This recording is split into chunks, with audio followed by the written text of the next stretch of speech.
स्वागत है आपका द नॉवल एक्सप्लेनर चैनल पर। यहाँ कहानियाँ सिर्फ सुनाई नहीं जाती, बल्कि आपको एक ऐसी दुनिया में ले जाती हैं जहाँ हर किरदार के पास है एक छुपा हुआ राज।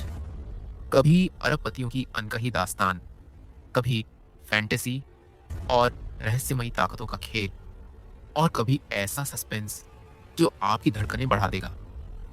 हर एपिसोड में मिलेगा नया ट्विस्ट, नया रोमांच और ड्रामा का ऐसा तूफान जो आपको आखिरी तक बांधे रखेगा। तो तैयार हो जाइए, क्योंकि अब शुरू होती है वो कहानियां जो आपकी कल्पना से कहीं आगे हैं। एपिसोड 111 भेस बदल कर परीक्षा। वेदांत सिंह लाल बत्ती देखते ही अपनी गाड़ी धीरे कर देता था और हरी बत्ती के आखिरी कुछ सेकंड में वो कभी जल्दबाजी नहीं करता था। यह उसकी सालों पुरानी आदत थी, क्योंकि हरी बत्ती पर तेजी से निकलने के उन आखिरी कुछ सेकंड में क्या हो जाए कोई नहीं कह सकता। वेदांत ने अपनी गाड़ी को पैदल पार करने वाले रास्ते के ठीक पीछे धीरे धीरे रोक दिया, और हालांकि पीछे वाले लोग लगातार हॉर्न बजा रहे थे, वेदांत ने उनकी परवाह नहीं की। आखिर उसकी गाड़ी एक लंबोर्गिनी थी, उसे पीछे से हॉर्न बजाने वाली घरेलू निसान गाड़ियों की क्या परवाह होती। क्या उन्हें लाल बत्ती पर रुकने और हरी बत्ती पर जाने का सामान्य नियम नहीं पता था? क्या वे पैदल पार करने वाले लोगों को रास्ता नहीं दे सकते थे? बत्ती बदल गई, लेकिन एक बुजुर्ग जोड़ा अभी तक रास्ता पार नहीं कर पाया था। वेदांत ने शिष्टाचारवश गाड़ी चालू नहीं की, लेकिन पीछे वाले समूह को यह मंजूर नहीं था और वे बहरे कर देने वाले शोर के साथ लगातार हॉर्न बजाते रहे। वेदांत उदासीन रहा और बुजुर्ग जोड़े के रास्ता पार करने के बाद ही उसने गाड़ी चालू की। जैसे ही वेदांत की गाड़ी चलने लगी, पीछे से कई वाहन उसे ओवरटेक करने लगे। अचानक एक बदली हुई पीली स्पोर्ट्स कार वेदांत को पीछे से ओवरटेक करती हुई निकली। आवाज सुनकर वेदांत तुरंत समझ गया कि इस गाड़ी में घटिया बदलाव किए गए थे। अगर यह उसके हाथ लग जाती तो वो इस पीली बीस्ट की परफॉर्मेंस को दोगुना कर सकता था। हालांकि वह छोटी जापानी गाड़ी हल्की और बदलने में आसान थी, लेकिन जब इंजन की आवाज़ को दबा दिया जाता है और पूरी गाड़ी को चमकीले भड़कीले रंगों में पेंट कर दिया जाता है और फिर पीछे एक स्पॉइलर लगा दिया जाता है, तो ये गाड़ी के मालिक की उथली पसंद के बारे में बहुत कुछ कहता है। पीली स्पोर्ट्स कार लगातार वेदांत को हॉर्न बजा रही थी। अपनी खिड़की नीचे करके वेदांत ने गाड़ी में दो महिलाएं देखीं, एक बेहद भड़कीले कपड़े पहने हुई और दूसरी सादे कपड़े वाली लेडी। वेदांत ने दोनों सुंदरियों की ओर आईब्रो उठाकर देखा और चुप रहा। भड़कीले कपड़े पहने महिला ने सिगरेट जलाई, धुएं का एक कश निकाला और चिल्लाई, अरे मिस्टर वेदांत, बढ़िया गाड़ी है, ठीक ठाक है। वेदांत ने जवाब दिया, अपनी गाड़ी को आगे एक लाल बत्ती पर रोकते हुए रेस लगाते हैं एक राउंड के 1000 रुपये तैयार हो। भड़कीली महिला का लहजा शरारती था, उसके चेहरे पर ऐसा हाव भाव था जैसे कह रही हो कि अगर तुम मेरे साथ रेस नहीं लगाओगे तो तुम असली मर्द नहीं हो। सादे कपड़े वाली महिला, जो साफ तौर पर डरी हुई थी, ने उसका हाथ पकड़ा और धीरे से विनती की, आयशा, क्या हम आज रेस नहीं लगा सकते? पिछली बार तुम्हारी गाड़ी में मैं पूरे दिन उल्टी करती रही थी। कोई बात नहीं, इस बार मैं बहुत ध्यान रखूंगी, आयशा नाम की महिला ने जवाब दिया, आईब्रो उठाकर चिल्लाते हुए। अरे मिस्टर वेदांत, तैयार हो? नहीं धन्यवाद, मेरी जान ऐसी चीज़ों पर बर्बाद करने के लिए बहुत कीमती है, वेदांत ने जवाब दिया एक सिगरेट जलाते हुए। वैसे तुम मुश्किल से बालिग लगती हो, है ना? मैं तुम्हें एक सलाह देता हूँ, हर समय दूसरों के साथ रेस मत लगाओ, कहीं सड़क पर ही मौत न मिल जाए। क्या मुझे आयशा को तुम्हारी स्कूलिंग की ज़रूरत है? महिला चिल्लाई। एक रेस पर 50,000 रुपये दांव पर, अगर मैं हारी तो तुम्हारी बिस्तर गरम करूंगी, अगर तुम हारे तो मुझे 10,000 रुपये देना। हिम्मत है खेलने की? बिस्तर गरम करूंगी। वेदांत को ये शर्त काफ़ी पसंद आई, लेकिन क्या यह महिला सचमुच 50,000 रुपये दांव पर लगा रही थी, जिसे भड़कीले कपड़े पहनने पड़ रहे थे? लेकिन फिगर में कमी थी। किसी को ढूंढने के लिए वेदांत को मजे से उसे घूरते हुए देखकर महिला ने उसे घूरकर कहा, तो तैयार हो या नहीं? बोलो, तुम्हारी चुप्पी का क्या मतलब है? 50,000 रुपये मेरे लिए अभी भी बहुत महंगे हैं, वेदांत ने शैतानी मुस्कान के साथ कहा। उसकी नज़रें अभी भी महिला को स्कैन कर रही थी। अगर तुम मेरी मजबूत फिगर और हैंडसम चेहरे को देखकर पागल हो जाती हो तो मुझे तुम्हारी शारीरिक और मानसिक ज़रूरतों को पूरा करने में कोई आपत्ति नहीं है। अजीब बुजुर्ग आदमी, उसने पलटवार किया, उसे मिडिल फिंगर दिखाते हुए। जैसे ही बत्ती हरी हुई और उसकी गाड़ी क्षितिज की ओर तेजी से बढ़ गई, जापान के बेहाई का गर्म पानी का रिजॉर्ट हवा सुगंधित तेलों और खुशबूदार चिकित्सा की महक से भरी थी। मधुर झरने का पानी सुकून देने वाले संगीत के साथ मिल रहा था। खिड़की के बाहर सबसे पवित्र प्राकृतिक सुंदरता थी। कोमल उंगलियों का जादुई स्पर्श आपको एक लंबे समय से खोए हुए सपने में ले जा रहा था। कोमल बहते पानी के बीच एक देवी अवंतिका जैसी सुंदर लड़की आराम कर रही थी। लाल लकड़ी का दरवाज़ा खुला और एक महिला जो फ्लोरल कमोनो पहने हुए थी और उसकी कमर में एक पंखा लगा था अंदर आए। एम्स देवी अवंतिका मालिश कर्मचारी तैयार है, महिला ने थोड़ा झुककर कहा, अपने खुले गले से एक बोल भरी हुई छाती दिखाते हुए जो मनमोहक थी, खासकर क्योंकि आश्चर्यजनक रूप से उसने अंदर कुछ भी नहीं पहना था। गर्म पानी के कुंड में तैरते हुए देवी अवंतिका ने अपने शरीर को खींचा, अपनी शानदार लंबी टांगें दिखाई जो किसी की भी जीभ लपलपा सकती थीं। उन्हें पानी में नकली पत्थरों पर रखा और पूछा, क्या उसके बारे में कोई ताज़ा खबर है? हाल ही में वो यंग मास्टर इंदौर शहर में बहुत सक्रिय रहे हैं और वो काफ़ी लेडीज मैन रहे हैं, महिला ने जवाब दिया, बाहर से कुछ दस्तावेज लाकर उन्हें सौंपते हुए। श्वेत जेड जैसी नाजुक भुजाओं वाली देवी अवंतिका ने धीरे धीरे फाइलों को पलटा। उसके होठों पर हल्की सी मुस्कान थी। शनाया, तुम्हें अभी भी खेलने का शौक है ना? क्या तुम्हें लगता है कि मैं सुंदर हूँ? शनाया नाम की महिला ने मुश्किल से घूंट निगला। उसकी आकर्षक मुस्कान फैल गई। एम्स देवी अवंतिका, आप वास्तव में दुनिया की सबसे सुंदर महिला हैं, कोई और आपसे मुकाबला नहीं कर सकता। तो फिर वो मुझे स्वीकार क्यों नहीं करता?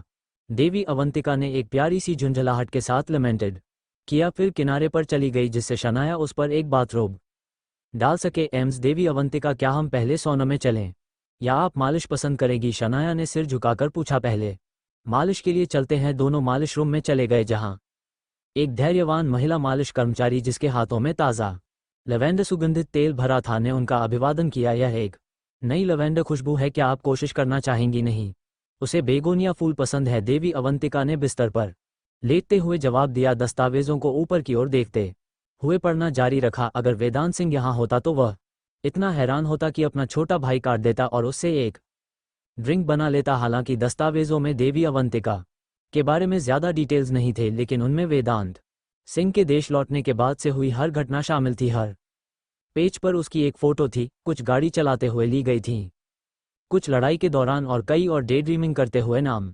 वेदांत सिंह, उम्र 24, ऊंचाई 183 सेंटीमीटर, वजन 75 किलोग्राम, पेशा असैसिन, मर्सनरी, शिक्षा शिकारी अकादमी से ग्रेजुएट, जाति भारतीय, नैतिकता शून्य, व्यक्तित्व लफगा, बड़ी छाती वाली, छोटी लड़कियों और परिपक्व महिलाओं को पसंद करता है और वर्दी के प्रति खास झुकाव रखता है। शौक सुंदर महिलाएं, विशेष रुचि सुंदर महिलाएं, शारीरिक स्थिति स्वस्थ, अच्छी विस्फोटक शक्ति के साथ। अगर वेदांत सिंह इसे देखता तो उसे लगता कि उसके किसी करीबी ने उसकी इन्फॉर्मेशन लीक कर दी है, क्योंकि इतनी डिटेल्ड जानकारी देश के अंदर भी आमतौर पर ज्ञात नहीं होती। इसके अलावा हर दस्तावेज में वेदांत सिंह के प्रभावशाली लड़ने के स्किल्स का एक संक्षिप्त विवरण, साथ ही उससे जुड़ी महिलाओं की बैकग्राउंड भी शामिल थी। इस व्यक्ति के बारे में आपका क्या ख्याल है? देवी अवंतिका बिस्तर पर लेटी थी जिससे उसके नीचे के पहाड़ सेमी सर्कुलर शेप में दब गए थे। इस व्यक्ति का कैरेक्टर अप्रत्याशित है और लुक्स औसत है, लेकिन उसके स्किल्स ठीक ठाक हैं। एम्स देवी अवंतिका, क्या आप सचमुच उससे होपलेसली प्यार करना चाहती हैं? शनाया ने संकोच से पूछा, लेकिन उसके दिल में उसने वेदांत सिंह को 1000 बार शाप दे दिया था। उसकी एम्स देवी अवंतिका कौन थी? जापान में थोड़ी सी भी बैकग्राउंड वाला कोई भी उसे देवी मानेगा, और फिर भी ऐसी देवी स्तर की फिगर एक भारतीय मामूली आदमी पर फिदा हो गई। ये देखकर शनाया कुछ समझ नहीं पा रही थी। क्या ये भारत में नवीनतम ट्रेंड है जहां मामूली लोग रईसजादियों का दिल जीत लेते हैं? लेकिन ये कोई नॉवल नहीं है, ऐसी बेतुकी प्लॉट कैसे हो सकती है? कुछ बातें तुम नहीं समझ पाओगी। इस तरह के प्यार का एहसास सालों से बनी एक बेहतरीन शराब जैसा है। जितना ज़्यादा ये पुरानी होती है उतना ही ज़्यादा नशीली बनती है। जब से मैं 3 साल पहले उससे मिली और थोड़ी देर तक उसके पीछे पागलों की तरह पड़ी रही, तब से मुझे पता था कि वो एक पूरा कमीना है। ये सोचना कि वो मुझे एक अतुलनीय सुंदरी को छोड़कर एक बार में दूसरी लड़कियों के साथ फ्लर्ट करने चला गया, क्या तुम्हें नहीं लगता कि वो एक अजीब आदमी है? देवी अवंतिका को कुछ मज़ेदार याद आया। वह हंसी और बोली, अगर मैं घर वापस जाकर कहूं कि मुझे कोई पसंद है तो तुम्हें क्या लगता है उनकी रिएक्शन क्या होगी? वे शायद बहुत खुश होंगे और आपसे तुरंत शादी करने की जल्दी करेंगे, है ना?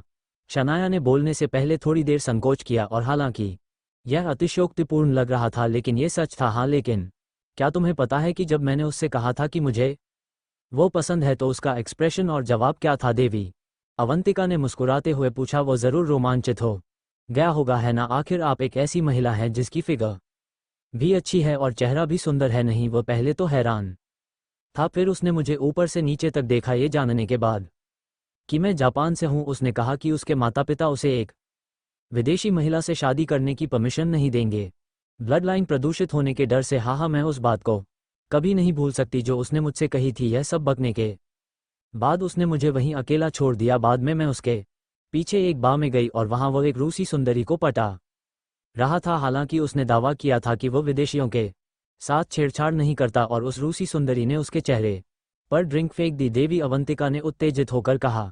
उसमें मेरी रुचि बढ़ती गई। जितना ज्यादा मैंने खोजबीन की उतना ही ज्यादा मुझे एहसास हुआ कि यह कमीना कमजोर नहीं है। उसकी बैकग्राउंड ऐसी नहीं जिसे हम छू सके, लेकिन ये रहस्यमयी एहसास ही मुझे छोड़ने नहीं देता। मैंने 3 साल तक इसे सहा है, मैं और 3 साल बिल्कुल नहीं सह सकती। इस बार भारत की अपनी यात्रा पर मुझे उसे अपना बनाना ही होगा। यह आदमी सचमुच एक कमीना है। वो निश्चित रूप से जानता है कि वो आपके लायक नहीं है और उसने आपको सटली रिजेक्ट कर दिया। शनाया ने दांत पीसते हुए कहा, नहीं नहीं नहीं, वो एक मजबूत आदमी है जिसमें एक लेजेंडरी गुण है। मुझे 3 साल पहले उसके बारे में अच्छा एहसास हुआ था, लेकिन 2 साल पहले मैं उसे भूल नहीं पाई और सिर्फ 1 साल पहले मुझे एहसास हुआ कि मैं सचमुच उससे प्यार करने लगी हूँ। वेदांत सिंह, मैं तुमसे प्यार करती हूँ। देवी अवंतिका खड़ी हो गई, लकड़ी की बाल्टी से पानी निकाला और अपने शरीर से सुगंधित तेलों को सिर से पांव तक धोया। शनाया पास आई और उसे एक सफ़ेद रेशमी गाउन दिया जिसे देवी अवंतिका ने लिया और अपने ऊपर डाल लिया। हालांकि आकर्षक फिगर अब रेशम से छिपी हुई थी, लेकिन मुश्किल से छिपे होने का आकर्षण ही दुनिया को पागल कर देता है, खासकर उसकी साफ और चमकदार आंखें जो आपको देखने पर बहुत कुछ कह जाती थीं। उसका स्वभाव बेजोड़ था, यहाँ तक कि सबसे सोफिस्टिकेटेड कंप्यूटर भी ये कैलकुलेट नहीं कर सकता था कि देवी अवंतिका कितनी अथेरियल थी। हाँ, उसकी उपस्थिति एक अलौकिक आकर्षण, ताज़ा और शालीनता से अलग, एक सुंदर पेनी फूल जैसी थी। यहाँ तक कि शनाया खुद एक महिला होने के बावजूद ऐसे परफेक्ट शरीर को देखकर पूजा करने की इच्छा महसूस करती थी। खुद एक सुंदर महिला होने के कारण वह ऐसी खूबसूरती की उपस्थिति में अपना सारा आत्मविश्वास और गर्व खो चुकी थी। देवी अवंतिका नंगे पांव अपने नाजुक और पवित्र पैरों के साथ शनाया की ओर बढ़ी, जिसने तुरंत उसे तैयार पंखा दिया। उसके पास अभी कितनी महिलाएं हैं? देवी अवंतिका ने पंखा खोलकर कुछ बार लहराते हुए पूछा। जांच के अनुसार 3 है, शनाया ने जवाब दिया। देवी अवंतिका की आंखों में देखते हुए थोड़ा रुककर कहा, ओह, क्या वे मेरे जितनी सुंदर है? वो अपने हाथ में पंखे के साथ धीरे धीरे नाचती रही। पहाड़ों के बीच एक चंचल आत्मा जैसी लग रही थी। उनमें से प्रत्येक की अपनी अनोखी विशेषताएं हैं। आपकी अतुलनीय है। शनाया देवी अवंतिका से झूठ नहीं बोल सकती थी और केवल उसी वाक्य के साथ जवाब दे सकी। तो इसका मतलब है कि वे भी सुंदर हैं। उसने व्यंग्यपूर्वक आईब्रो उठाई और शनाया की आंखों में देखा, फिर अपने पंखे के एक झटके और अपनी नज़र में ठंडी चमक के साथ पूछा, अगर मैं उन्हें मार डालूं तो क्या वेदांत सिंह मुझसे प्यार करने लगेगा? ये मुझे लगता है कि मिस्टर वेदांत पागल हो जाएंगे, क्योंकि उसके आसपास के सभी लोगों की महत्वपूर्ण बैकग्राउंड है, खासकर एक महिला जो भारत की ड्रैगन सूची में दूसरे स्थान पर है। अगर मिस्टर वेदांत से उसे पहली नज़र में प्यार न हुआ होता तो वो शायद अब तक पहले स्थान को चुनौती देकर सफल हो गई होती। शनाया ने दांत पीसते हुए कहा। बोलने के बाद उसे एहसास हुआ कि उसकी पीठ पसीने से भीग चुकी थी। इतनी ताकतवर है तो तुम कैसे सजेस्ट करती हो कि मैं वेदांत का दिल जीतूं? देवी अवंतिका सीधे जमीन पर बैठ गई, पंखे से अपनी ठोड़ी को सहारा देते हुए परेशान लग रही थी। मिस्टर वेदांत जैसे व्यक्तित्व वाले व्यक्ति के लिए केवल वार्मथ ही उसे पिघला सकती है। अत्यधिक आक्रामक होना उसे केवल अनॉयड करेगा। शनाया ने सलाह दी, मुझे सबसे ज्यादा सेल्फ सैक्रिफाइस की भावना वाली बड़ी सुंदरियां पसंद हैं। आज रात मेरा साइन कौन पलट रहा है? वेदांत सिंह वापस आया और ये देखकर कि तीनों लड़कियां सोई नहीं थीं और लिविंग रूम में प्रोजेक्टर पर फिल्म देख रही थीं। वेदांत सिंह जनता का मनोरंजन करने की भावना से प्रेरित होकर पॉपकॉर्न का एक बकेट भी ले आया और बड़ी रुचि से देखने लगा। पफ्फर, तुम यहाँ सबसे लफंगे हो क्या? तुम सचमुच सोचते हो कि तुम कोई प्राचीन सम्राट हो? एक साथ हम सभी के साथ बिस्तर शेयर करने की योजना बना रहे हो? अनिका रायचंद ने तिरस्कार से वेदांत सिंह को देखा। यह मेरी समझ से परे है कि कुछ लोगों का दिल इतना भड़कीला आकर्षक कैसे हो सकता है। देखने में अच्छा शायद, लेकिन कभी कभी इसे थोड़ा कंट्रोल करना चाहिए। वेदांत सिंह यकीनन जानता था कि वह उसका मजाक उड़ा रही थी। वह शर्माते हुए हंसा और कुछ नहीं कहा। इसके बजाय अपने फ़ोन पर टेक्स्ट मैसेज देखा और चिंतन में डूब गया। ये गुरुदेव का था। सिर्फ 3 शब्द, वह आ गई है। वह कौन है? वेदांत सिंह ठीक से समझ नहीं पा रहा था। हालांकि वह बाहर से फूलों पर मंडराता रहता था, लेकिन यह हमेशा आपसी सहमति से होता था और आमतौर पर यह सिर्फ एक रात की बात होती थी। कौन इतनी अंधी होगी कि उसके घर आएगी और उसे कैसे पता चलेगा कि वह कहाँ रहता है? गुरु देव के गैरखेल भावना वाले तरीके से सूचना देने से निराश होकर वेदांत सिंह ने बस 2 शब्दों में जवाब दिया, दफा हो जाओ। गुरुदेव ने थोड़ी देर बाद फोन किया और वेदांत सिंह ने फिल्म को पॉज करने का संकेत दिया। आखिर वह एक रोमांचक हिस्से तक पहुंच गया था और वो फोन पर बात करने के बाद कहानी से भटकना नहीं चाहता था। तो ये कौन सी गॉड लेवल फिगर आ रही है जिसके लिए तुम्हें मुझे पहले से ही बताना पड़ा? तुमने बिल्कुल सही कहा, वास्तव में एक गॉड लेवल फिगर आ रही है। बस मुझे बताओ, पिछली बार तुमने फुजी पर्वत की देवकन्या के साथ वास्तव में क्या किया था? गुरुदेव ने फोन पर पूछा। कौन सी फुजी पर्वत की देवकन्या? मैं तो खुद अपना हिंदुस्तान का एक अविवाहित पुरुष हूं। बकवास बंद करो और सीधे बताओ कौन आ रहा है? वेदांत सिंह ने असंतोष से कहा। कहीं ये तुम्हारी जवानी की गलती तो नहीं है? मुझसे अपनी गलतियों की कीमत चुकाने की उम्मीद मत करना। ओ कमीने, क्या तुम उस महिला को भूल गए जिससे तुम जापान में एक मिशन के दौरान मिले थे? वही जिसकी बड़ी छाती थी, गोलमटोल कूल्हे थे, सुंदर चेहरा था। ओह, अगर तुम उसकी बात कर रहे हो तो मुझे याद है, जापान में रहते हुए मैं सचमुच एक अजीब लड़की से मिला था। वो महिला मुझे अपने परिवार में दामाद के रूप में खींचने पर अड़ी थी। एक एस्पायरिंग यंग मास्टर होने के नाते मैं ऐसी अनुचित मांगों से कैसे सहमत हो सकता था? तो जापान के उन दिनों में वह लगातार मेरा पीछा करती रही और मुझे परेशान करती रही। ये बहुत अनॉयड करने वाला था। वेदांत सिंह ने एक सिगरेट जलाई, लेकिन अनिका रायचंद ने जैसे ही उसने एक कश लिया उसे बुझा दिया। अनिका रायचंद को घर की मुखिया की तरह देखते हुए वेदांत सिंह केवल श्रग कर सका और कुछ पाइन नट्स खाने के लिए अपने मुंह में भर लिए। अगर इंटेल सही है तो जिस अजीब लड़की की तुम बात कर रहे हो वह देवकन्या है। वह जापान की महिला तलवार फेरी गुरु हिरोको सेंसेई की डिसाइपल है। जापान के उच्च वर्ग में उसे गॉडेस लेवल ट्रीटमेंट मिलता है और जहां तक मुझे पता है वो गुरु हिरोको सेंसेई वॉर गॉड लिस्ट में 38वें स्थान पर है। देवकन्या की खुद की कॉम्बैट पावर भी इस साल तुम्हारे आंगन में बैठी उस छोटी रितिका जितनी ही है, गुरुदेव ने नॉनशलेंटली कहा। अगर सिर्फ यही बात होती तो ठीक था, लेकिन उसका परिवार जापान के उन छिपे हुए कुलों में से एक है जिनकी पावर जबरदस्त है, यहां तक कि खुले तौर पर स्वीकृत। जापान के शीर्ष 4 परिवार मिनामोतो, ताइरा, फुजिवारा और ताचिबाना भी उनका मुकाबला नहीं कर सकते। तो ओ कमीने, तुमने एक ऐसी शक्ति को उकसाया है जो आकाश तक पहुंचती है, गुरुदेव ने कहा और फिर जोरदार हंसी में फूट पड़ा। जैसे वेदांत सिंह को बेवकूफ बनाना कुछ खास आनंददायक था। धत तेरी की! वेदांत सिंह के हाथ में रखे पाइन नट्स जमीन पर बिखर गए। उसने घबराकर पूछा, मैंने उसके साथ कुछ किया तो नहीं है ना? और वैसे भी उसने केवल सफ़ेद कपड़े पहने थे। मुझे कैसे पता चलता कि वो इतनी बड़ी हस्ती थी? जहां तक उसका सवाल है, मुझे पक्का नहीं पता, लेकिन एक बात जो मुझे पता है वह ये है कि देवकन्या तुम पर फिदा हो चुकी है पूरी तरह से। वो राष्ट्रीय अवकाश के दौरान भारत आने की योजना बना रही है। तुम बेहतर तैयारी कर लो, गुरुदेव ने कहा है। भगवान! इससे वेदांत सिंह पूरी तरह से हैरान रह गया। ये तो उसे जान से मारने की बात थी। क्या ये सिर्फ एक मिशन था जिसे उसने जापान में अंजाम दिया था, जिसके लिए एक जापानी देवी उस पर अपना दिल हार बैठी थी? हालांकि वह हैंडसम और वेल्थी था, भगवान उसके साथ इतना क्रूर नहीं हो सकते थे, है ना? अगर वो सचमुच सहमत हो जाता तो क्या उसके पास कोई रास्ता बचता? किसकी तैयारी करें? क्या हम उसके लिए वेलकम पार्टी रखने वाले हैं? गुरुदेव, क्या तुम मुझे जिंदा दफनाने की कोशिश कर रहे हो? वेदांत सिंह ने हताशा से कहा। इस बार मैं शायद बर्बाद हो गया। धत तेरी की! अगर मैं उन्हें हरा नहीं सकता तो क्या मैं छिप भी नहीं सकता?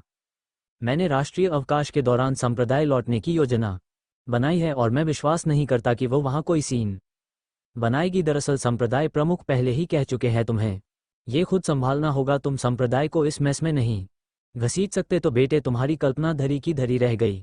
अगर सबसे बुरा होता है तो तुम्हें बस एडजस्ट करना होगा, गुरुदेव ने स्नेह किया। इसके अलावा वो देवी काफी अट्रैक्टिव है, अगर तुम उसे अपना लेते तो घाटे में नहीं रहते। वेदांत सिंह स्पीचलेस रह गया। ठीक है, मैंने तुम्हें बता दिया है कि क्या हो रहा है, तुम इससे कैसे निपटते हो ये तुम पर निर्भर करता है। गुरुदेव ने बात खत्म की और फोन काट दिया। वेदांत सिंह मोशनलेस रहा। काफी देर तक कोई आवाज नहीं निकाली। अनिका रायचंद ने वेदांत सिंह की बांह हिलाई और पूछा, फोन पर कौन था? कोई बेईमान कमीना? वेदांत सिंह ने ब्लैंकली जवाब दिया, कोई समस्या है? कोई जापानी लड़की मुझे पसंद करने लगी है, चाहती है कि मैं उसकी बेड चैम्बर में सेवा करूं। वेदांत सिंह ने स्निफ किया, अन्याय महसूस करते हुए। उसने किसका अपमान किया था कि ये शक्तिशाली पात्र लगातार उसके जीवन में आते रहे? तो तुम जापान में भी लड़कियां पटाने पहुंच गए? ह वेदांत सिंह, मेरे रिस्पेक्ट्स। अनिका रायचंद ने थोड़ी सी कड़वाहट के साथ कहा, मुख्य बात यह है कि उस महिला को मुझ में चमक दिखी है, समझे? वो मुझे पसंद करती है और मैं उसके पीछे नहीं पड़ रहा हूं। वो जापान से ही मुझे उलझा रही है, फिर उसने मुझे पेरिस में भी फंसाने की कोशिश की, सिर्फ मुझे घर ले जाने के लिए। क्या तुम्हें नहीं लगता कि जापान के लोग स्वाभाविक रूप से लुटेरों जैसे होते हैं? किसी भी हैंडसम लड़के या सुंदर लड़की को देखकर वे बस कूद पड़ना चाहते हैं, वेदांत सिंह ने कहा।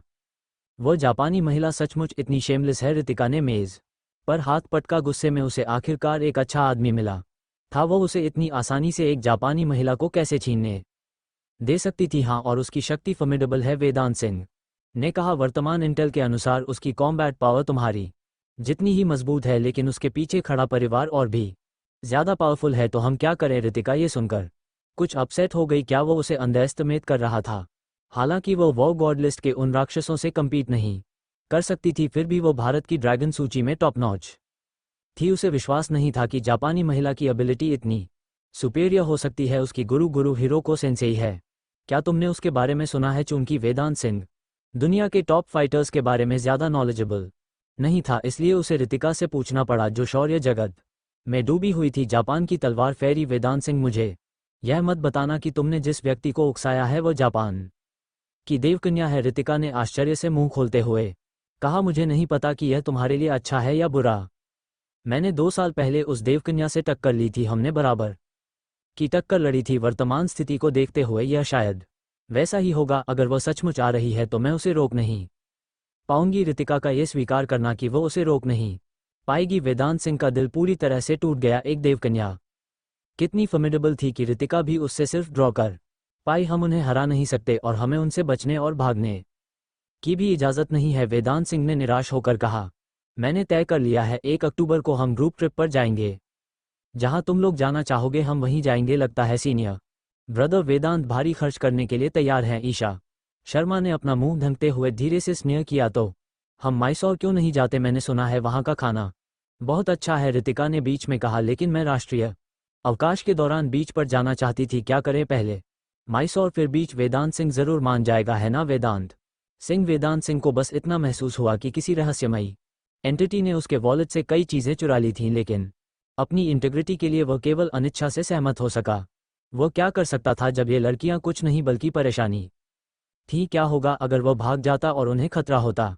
वेदांत सिंह ने हमेशा खुद को एक जिम्मेदार आदमी माना था। हालांकि वह उनके साथ उस तरीके से शामिल नहीं हुआ था, लेकिन इससे उसे उनकी जिम्मेदारी लेने की इच्छा से नहीं रोका जा सका। रितिका को अलग अलग जगहों के बारे में बात करते हुए देखकर वेदांत सिंह को अचानक बहुत थकान महसूस हुई और उसने सोने वापस जाने की घोषणा की। थोड़ी देर बाद दरवाज़ा खुला और एक लंबी फिगर दबे पांव अंदर आई। वेदांत सिंह की आंखें, जो पहले आधी बंद थीं, अब पहले से ज्यादा चौड़ी हो गई। जैसे ही फिगर ने चारों ओर देखा और बाहर कोई और नहीं देखा, उसने धीरे से दरवाज़ा बंद कर दिया। वेदांत सिंह का दिल खुशी से उछल पड़ा, ये सोचकर कि कौन सी सुंदरी आज रात उसका कार्ड पलटने आई थी। एक उत्तेजित दिल के साथ वेदांत सिंह गहरी नींद का ढोंग करके बिस्तर पर मोशनलेस पड़ा रहा। फिगर बिस्तर के पास आई, थोड़ी देर हिचकिचाई और फिर वेदांत सिंह के गाल पर चुंबन लिया। उस पल वेदांत सिंह लगभग बहुत ज्यादा ईगर था। सोच रहा था, सिर्फ गाल पर चुंबन मत करो, होठों का क्या? अगर तुम सचमुच नहीं पहुंच सकती तो बस बिस्तर पर लेट जाओ और पूरी रात चुंबन लेती रहो। उसे चुंबन लेने के बाद फिगर मुड़ने लगी, लेकिन तभी उसने वेदांत सिंह के बिस्तर के पास छोड़े जूते पर पैर रख दिया और एक स्क्वीक के साथ उसके बिस्तर के बगल में गिर गई। वेदांत सिंह ने अपनी आंखें सिकोड़ ली, उन्हें पूरी तरह से खोलने की हिम्मत नहीं की। आखिर वो सोने का नाटक कर रहा था। अगर वह अब खुद को जाहिर करता तो उसे यकीनन मार पड़ती। भले ही वो विक्टिम था, इंट्रूडर एक लड़की थी जिसकी प्रोबेबली नाजुक प्राइड थी, और अब बिस्तर से कूदकर उसकी मदद करना शायद उसे सिर्फ एम्बैरस करेगा। फिगर फर्श पर दर्द से कराह रही थी और थोड़ी देर बाद वेदांत सिंह की ओर से कोई रिएक्शन न देखकर अभी भी सोने का नाटक करती रही। अप्रसन्न हो गई और उसके सिर पर 2 बार थप्पड़ मारा। तुम जागे हुए थे, है ना? अनिका रायचंद ने गुस्से में कहा। हाँ, वेदांत सिंह ने अपनी आधी खुली आंखें खोली और कंफ्यूजन में पूछा, तुम मेरे रूम में क्या कर रही हो? अभी भी नाटक कर रहे हो? अनिका रायचंद ने वेदांत सिंह की बांह पकड़ी और काट लिया। वेदांत सिंह ज्यादा स्ट्रगल करने की हिम्मत नहीं कर रहा था, इस डर से कि वो अनिका रायचंद के दांत तोड़ सकता है, इसलिए वो केवल उसे अपनी बांह पर दांत के निशान छोड़ने दे सका। धत, तुम आधी रात को मेरे रूम में घुसकर चुंबन ले रही हो और मौन कर रही हो। अगर मेरा दिल इतना बड़ा ना होता तो मैं तुम्हें कब का बाहर फेंक देता, वेदांत सिंह ने कहा और अनिका रायचंद के बटक्स पर थप्पड़ मारा। खत्म करने के बाद उसे एहसास हुआ कि अनिका रायचंद केवल अपने पजामस में थी, अंदर कोई अंदरूनी कपड़े नहीं थे और उन थप्पड़ों से वेदांत सिंह को अनिका रायचंद के कूल्हों का पूरा उछाल महसूस हुआ। अनिच्छा से उसने अपना हाथ वापस खींचा और शर्माते हुए कहा, तो तुमने अपने पजामस के नीचे कुछ नहीं पहना था? अनिका रायचंद ने शरद ऋतु के पानी जैसी मोहक आंखों से पलटवार किया। क्या तुम रात में अंदरूनी कपड़े पहनकर सोते हो? ही वेदांत सिंह, जो अब स्वाभाविक रूप से सोने का ज्यादा आदी था, बिना किसी कपड़े के केवल अपने ऊपर एक ब्लैंकेट डाल सका। तुम इतनी रात को मेरे रूम में क्या कर रही हो? वेदांत सिंह ने अनिका रायचंद को शरारती नज़र से घूरते हुए देखा।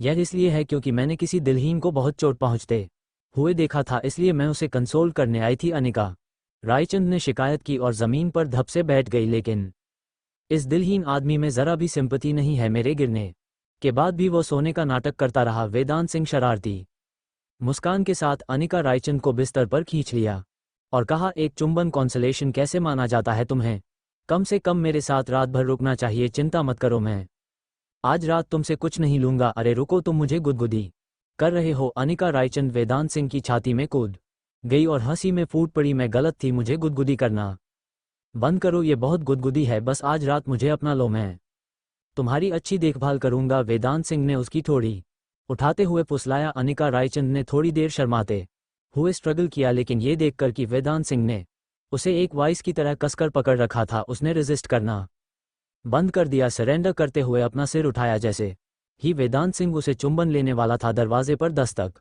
हुई। रितिका की आवाज़ बाहर से आई। वेदांत सिंह, तुम्हारे रूम में एक महिला के हंसने की आवाज़ क्यों आ रही है? ओह नहीं, रितिका ने ध्यान दिया। मुझे जाने दो। अनिका रायचंद ने वेदांत सिंह की छाती पर जोर लगाया और डांटा, रितिका दरवाज़ा रोक रही है, तुम वैसे भी बाहर नहीं निकल सकती। वेदांत सिंह ने श्रग किया, लेकिन हम यूं ही बैठे नहीं रह सकते। अनिका रायचंद ने फ्रस्ट्रेशन में वेदांत सिंह को मारा, उसे दोषी ठहराते हुए, ये सब तुम्हारी गलती है।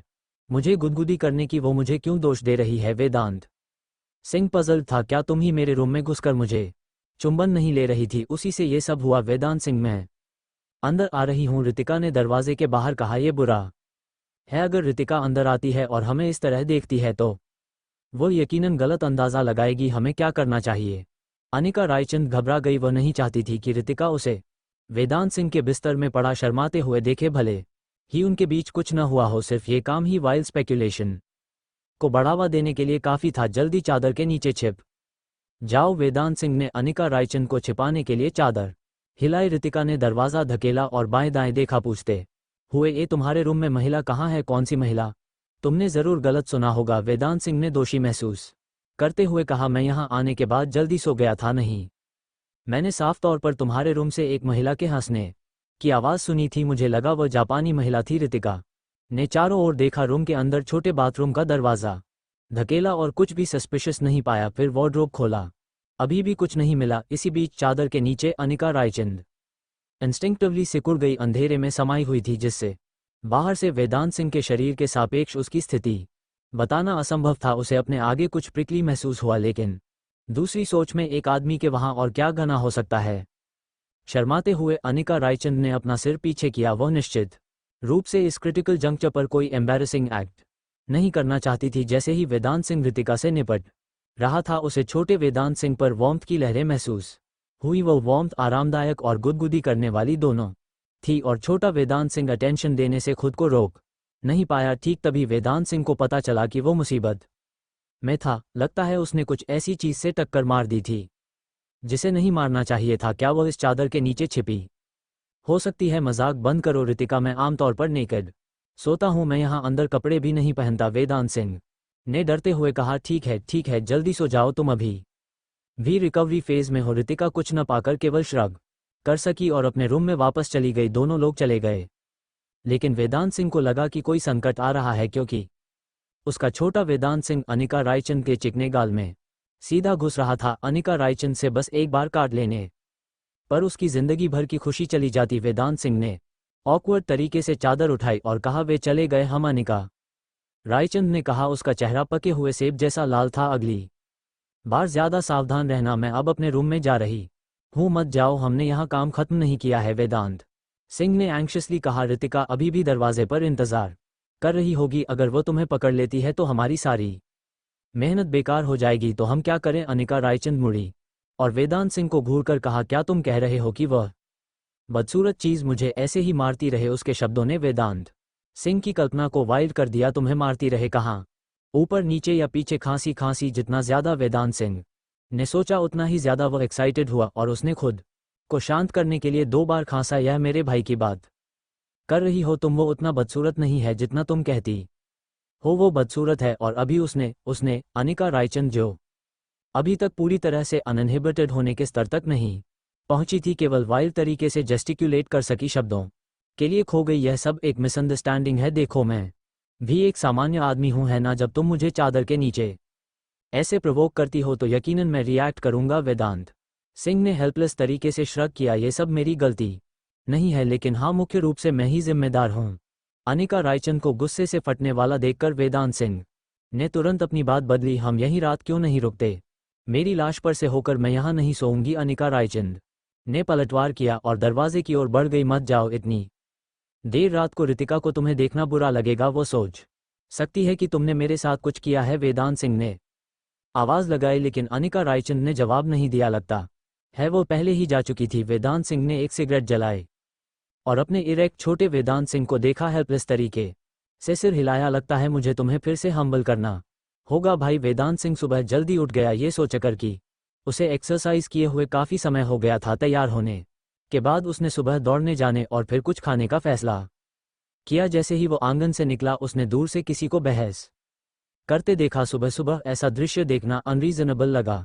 हालांकि आंगन का यह इलाका इंदौर शहर का सबसे अपस्केल हिस्सा नहीं था। यहाँ रहने का मतलब था कि कोई या तो वेल्थी था या नोबल। यहाँ के लोग आमतौर पर छोटी मोटी बातों पर इतनी जोरदार बहस नहीं करते थे, क्योंकि हर कोई दिखावे की परवाह करता था और उन्हें एक दिन एक दूसरे की मदद की जरूरत पड़ सकती है। बहस करने वाला व्यक्ति वेदांत सिंह का जाना पहचाना था। सामने वाला ठेले वाला लालाजी 60 के दशक में बन बनाने में माहिर थे और वेदांत सिंह अपनी सुबह की दौड़ के बाद उनके स्टॉल पर स्टीम्ड बन्स और अंडा सूप लेने के लिए रुकना पसंद करता था। वेदांत सिंह के इंप्रेशन के अनुसार लालाजी एक खास तौर पर ईमानदार आदमी थे। अगर कोई खाने के दौरान छुट्टे पैसे नहीं दे पाता था तो वह बस मुस्कुराकर कहते थे कि वे अगली बार सेटल कर सकते हैं। ऐसा सीधा साधा व्यक्ति किसी और पर कैसे चिल्ला सकता था? जब वेदांत सिंह ने देखा कि लालाजी को कौन डांट रहा था, जिससे उनका चेहरा लाल पड़ गया था, तो उसे मोटे तौर पर समझ आ गया कि क्या हुआ था। चिल्लाने वाला आदमी एक लंबा पतला आदमी था जो ब्रांडेड कपड़ों में था, रुद्राक्ष माला की एक लड़ी पकड़े हुए था। हालांकि उसके बाल बेतरतीब थे, जो ऐसे लग रहे थे जैसे वो अभी अभी सोकर उठा हो, और उसकी अनकटी दाढ़ी उसे स्लवनली दिखा रही थी। पतले आदमी से ज्यादा दूर एक लाल फेरारी खड़ी थी। उसके फ्लैशी रंग ने वेदांत सिंह को उसे तोड़ने की इच्छा जगा दी। गाड़ी के अंदर एक महिला एक रिवीलिंग टॉप में बैठी थी, अपनी वलपचुअस छाती का आधे से ज्यादा हिस्सा दिखा रही थी। चल रही बहस में काफी रुचि लेती हुई लग रही थी। गुस्से में पतले आदमी ने लालाजी की ओर इशारा किया। उसका चेहरा लाल और गर्दन मोटी थी। जैसे वो चिल्लाया, क्या तुम अंधे हो? क्या तुमने मेरी गाड़ी को यहाँ पार्क करते हुए नहीं देखा? तुमने मेरी ब्रांड न्यू फेरारी को स्क्रैच कर दिया। इसके बारे में क्या कहते हो? तुम्हारे ठेले पर रखे सारे बन भी मेरी गाड़ी के 1 सेंटीमीटर पेंट को कवर नहीं कर पाएंगे, और तुम अभी भी स्वीकार करने से मना कर रहे हो। अगर तुमने मुझसे फिर से जवाब दिया तो मैं तुम्हारी स्टॉल तोड़ दूंगा। विश्वास करो या नहीं, मुझे माफ करना, मुझे बहुत माफ करना। लालाजी ने हेल्पलेस तरीके से जवाब दिया। पतले आदमी से माफी मांगते हुए, तुम्हें लगता है कि सिर्फ सॉरी कहने से काम चल जाएगा? क्या तुम्हें पता है मेरी नई गाड़ी की कीमत कितनी है? 40 लाख रुपए। समझे, मेरी गाड़ी की कीमत 40 लाख रुपए है, और तुम्हारी सारी बूढ़ी हड्डियां बेचकर भी उस मूल्य के करीब नहीं पहुंच पाओगे। पतले आदमी ने लालाजी को थप्पड़ मारते हुए कहा, तुम्हें आज पैसे देने होंगे या मैं ये यकीन दिलाऊंगा कि तुम यहाँ या इंदौर शहर में कहीं भी फिर कभी अपना स्टॉल नहीं लगा पाओगे। मुझे सचमुच माफ करना, मेरे पास सचमुच कोई पैसा नहीं है। मेरा सारा पैसा मेरी पत्नी के इलाज में जाता है। मैंने तो पहियों को रोकने के लिए एक ईंट भी रखी थी, लेकिन तुम्हारी गाड़ी बस लुढ़क गई। लालाजी ने कहा, पलटवार करने की हिम्मत नहीं करते हुए और शर्मिंदा होकर नीचे देखते हुए, तुम जैसे सभी गरीब लोग हमेशा इलाज की बात करते हो। मैं तुम्हें सलाह देता हूँ कि जल्दी मर जाओ और किसी अच्छे घर में रियंकानत हो जाओ। पतले आदमी ने तिरस्कार से लालाजी के पैरों के पास जमीन पर थूका। मुझे परवाह नहीं है, तुम्हें आज 30 रुपए हजार लाने होंगे, नहीं तो तुम यहाँ या पूरे इंदौर शहर में अपना स्टॉल नहीं लगा पाओगे। कृपया दया करो, पैसा सचमुच मेरी पत्नी के इलाज के लिए चाहिए। लालाजी ने विनती की। कौन मुझ पर दया करेगा अगर मैं तुम पर दया करूं? लालाजी मैं तुम्हें बताता हूँ, दुनिया ऐसे ही चलती है। अगर तुम मुझे परेशान नहीं करोगे तो मैं तुम्हें परेशान करूंगा। जो भी कहो, तुम्हें आज पैसे लाने होंगे। क्या हो रहा है मिस्टर बंसल? वेदांत सिंह ने अपने घर के तिरछे रहने वाले अधेड़ उम्र के आदमी को कोहनी मारी। तुम्हारे पास अभी भी सुबह दौड़ने के लिए एनर्जी है? मिस्टर बंसल ने वेदांत सिंह के साथ मजाक किया। घर पर इतनी सारी यंग ब्यूटीज का होना तुम्हारी हेल्थ के लिए अच्छा नहीं है। दफा हो जाओ, जैसे तुम्हारे घर में कोई कम है। वेदांत सिंह ने चंचल तरीके से पलटवार किया। मिस्टर रायचंद से चुराई हुई एक सिगरेट मिस्टर बंसल के लिए निकालते हुए, लालाजी को क्या हुआ है? वह किसी के चिल्लाने पर भी पलटवार नहीं करते। कहते हैं लालाजी के ठेले से उस पतले आदमी की गाड़ी पर स्क्रैच आ गया है। वह आदमी कॉम्पनसेशन मांग रहा है। मिस्टर बंसल ने सिगरेट सूंघते हुए कहा। वेदांत, तुम वास्तव में क्या करते हो? धत तेरी की, तुम हर दिन खास सिगरेट पीते हो। मैं बस मरने का इंतजार करने वाला एक आलसी आदमी हूं। वह पतला आदमी कितना मांग रहा है? वेदांत सिंह हंसा। इस पतले आदमी की एपेटाइट सचमुच बड़ी है। सीधे 30,000 रुपये मांगना शुरू कर दिया। धत तेरी की, जैसे उसकी गाड़ी 30 लाख रुपए की हो। ज्यादा से ज्यादा यह 1020 लाख रुपए की होगी। ऊपर से लालाजी ने उसकी गाड़ी का बस एक छोटा सा हिस्सा स्क्रैच किया है। ये 30,000 रुपये का कैसे हो सकता है? अगर पैसा कमाना इतना आसान होता तो मैं हर दिन मुसीबतें ढूंढता फिरता। मिस्टर बंसल हंसा। क्या तुमने फेरारी में बैठी उस लड़की को देखा?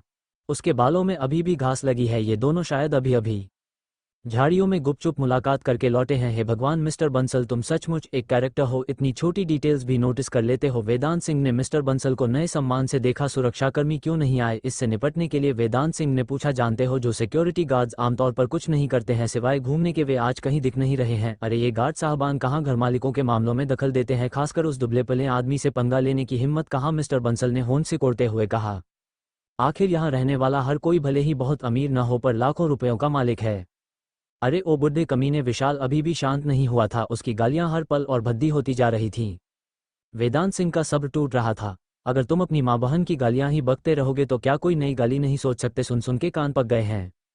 कान खुजाते हुए वेदांत सिंह ने कहा, 2-4 गालियां बहुत होती हैं। सुबह सुबह माहौल खराब मत करो। तुम्हें इससे क्या लेना देना? विशाल गालियों का बादशाह था, लेकिन क्या वेदांत सिंह खुद को उसका फायदा उठाने दे सकता था? इससे पहले कि विशाल अपनी बात पूरी कर पाता, वेदांत सिंह ने उसे एक थप्पड़ जड़ दिया। माँ बहन की गाली देना बंद कर, थोड़ा पुण्य कमा। वेदांत सिंह ने बड़े अधिकार से कहा विशाल को नीचे देखते हुए। तुम्हारा जो चेहरा है, तुम तो बस पाले हुए आदमी लगते हो और एक औरत के सामने रौब झाड़ रहे हो और जिससे पंगा नहीं लेना चाहिए उसी से ले रहे हो। तुम्हारा नाम क्या है? विशाल गुस्से से उठते हुए बोला। क्या तुम अपना ऑफिस का पता बताने की हिम्मत करते हो? ओहो, तुम्हें लगता है कि तुम मेरे ठिकाने पर हमला कर सकते हो? मैंने तुम्हें बताया था मेरा घर ठीक वहीं है। अगर हिम्मत है तो आओ बवाल करो। वेदांत सिंह ने तिरस्कारपूर्वक जवाब दिया। तुम तो बस एक ऐसे आदमी हो जो औरत की कमाई पर पलते हो, जरा होश में आओ। लेकिन मेरी गाड़ी पर खरोंच आ गई है, विशाल ने कहा। मैं यहाँ सही हूँ।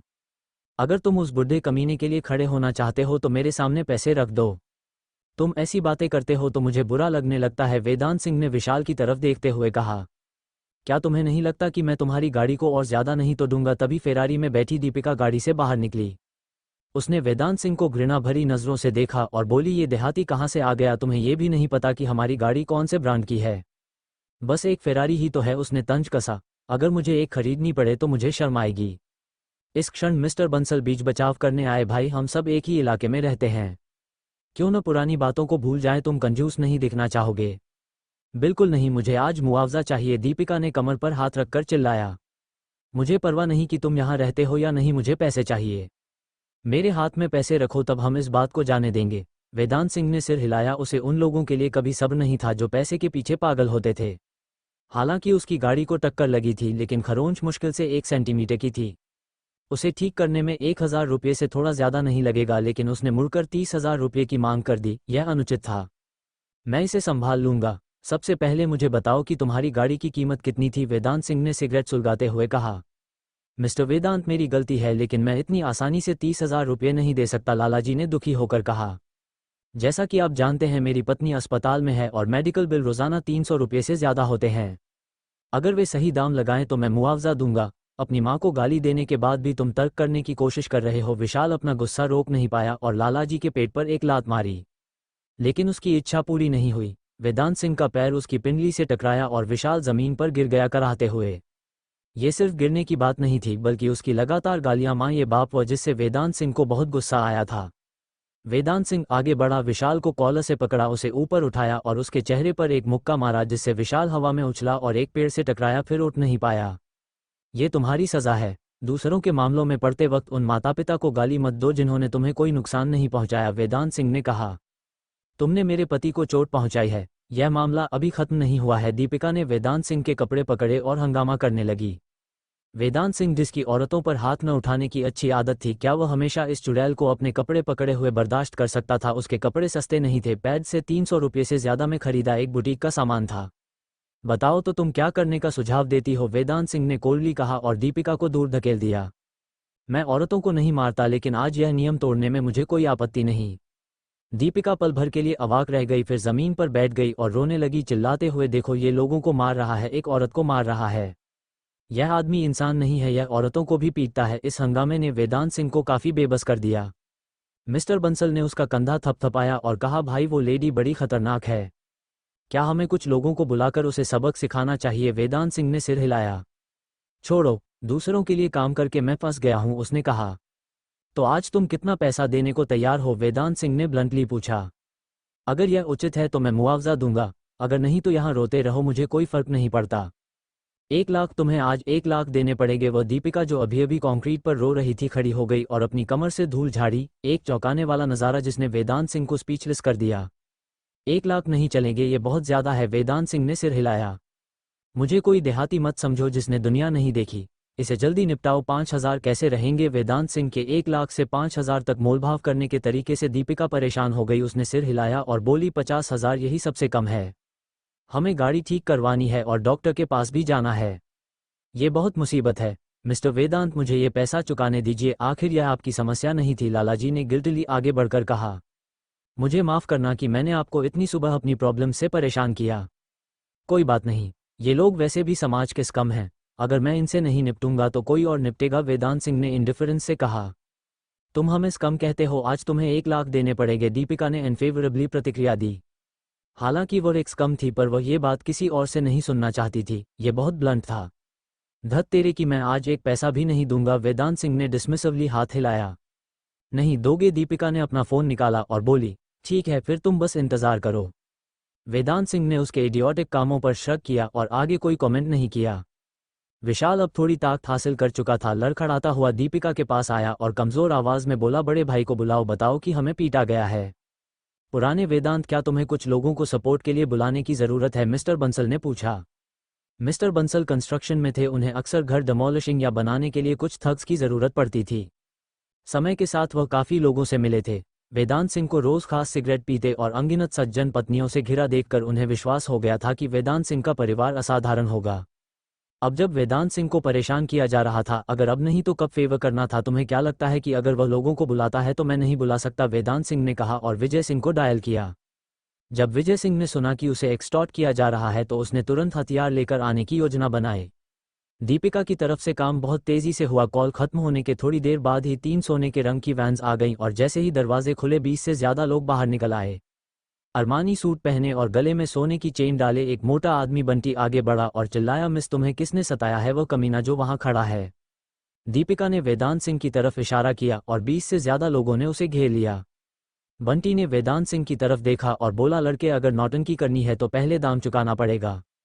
बंटी, यह मेरा भाई है, आज की बात यहीं खत्म करते हैं। मिस्टर बंसल, जो बंटी को साफ तौर पर जानते थे, आगे बढ़े और बोले, मैं तुम्हें अगले प्रोजेक्ट में शामिल कर लूंगा ताकि तुम्हें कोई नुकसान ना हो। बॉस बंसल भी यहाँ है, लेकिन मेरी बहन को आप ऐसे ही नहीं छोड़ सकते। यह मेरे घर की अकेली लड़की है, मेरे माता पिता ने इसे बड़े लाड़ प्यार से पाला है, हम उसे आज ऐसे ही परेशान नहीं होने दे सकते। बंटी ने मिस्टर बंसल को बो किया और आगे कहा, मुझे माफ करना बॉस बंसल, मैं आज आपकी बात नहीं मान सकता, लेकिन मेरे पास बहुत सारे आदमी हैं, आप और चीज़ों के लिए हम पर भरोसा कर सकते हैं। मैंने आज आपको ऑफेंस किया है, मैं आपको एक ड्रिंक दूंगा। मिस्टर बंसल का अक्सर बंटी से इंटरैक्शन होता था, वह जानते थे कि वह एक बेकार ट्रबल मेकर था जिसे ड्रामा खड़ा करना पसंद था। फिलहाल बंटी के पास कम से कम 50 से 60 लोग थे जो उनके इलाके का एक छोटा टायरेंट था। वेदांत सिंह मुस्कुराया और बंटी की तरफ देखा, क्या तुम वाकई चाहते हो कि यह बात लंबी खींचे? वाह, टफ गए हैं ना, मुझे बंटी को तुम जैसे लोगों से निपटना पसंद है।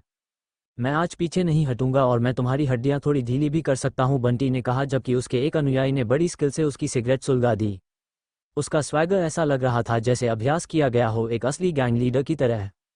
लेकिन बंटी तो बस कुएं का मेढक था, विजय सिंह जितना रूथलेसली और विशस नहीं था, जिसने काफी बदलाव कर लिया था। अगर तुम नहीं जाने दोगे तो मैं तुम्हें जाने दूंगा, वेदांत सिंह ने भौहें चढ़ाते हुए कहा जब उसने विजय सिंह को लोगों के साथ आते देखा। बंटी के पास सिर्फ 20 लोग थे अपनी ताकत दिखाने के लिए, लेकिन जैसे ही विजय सिंह को वेदांत सिंह के ट्रबल में होने का पता चला उसने तुरंत 200 से ज्यादा लोगों को इकट्ठा किया। क्योंकि बहुत सारे लोग थे, सभी प्रकार के वाहन इस्तेमाल किए गए, एसयूवीएस, बड़ी पिकअप ट्रक्स, यहाँ तक कि एक कार्गो ट्रक भी, उसके बाद मोटरसाइकिलों और इलेक्ट्रिक बाइक्स का झुंड।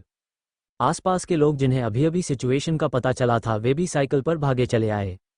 उनका बस एक ही ख्याल था कि देखें कि कौन सा इमॉर्टल आदमी है जिसने विजय सिंह और डरावने लोकल्स दोनों को जीत लिया था। भाई वेदांत, मैं आपके लिए लोग लाया हूं, विजय सिंह ने अपने वाहन से उतरते ही वेदांत सिंह को रिस्पेक्टफुल तरीके से संबोधित किया।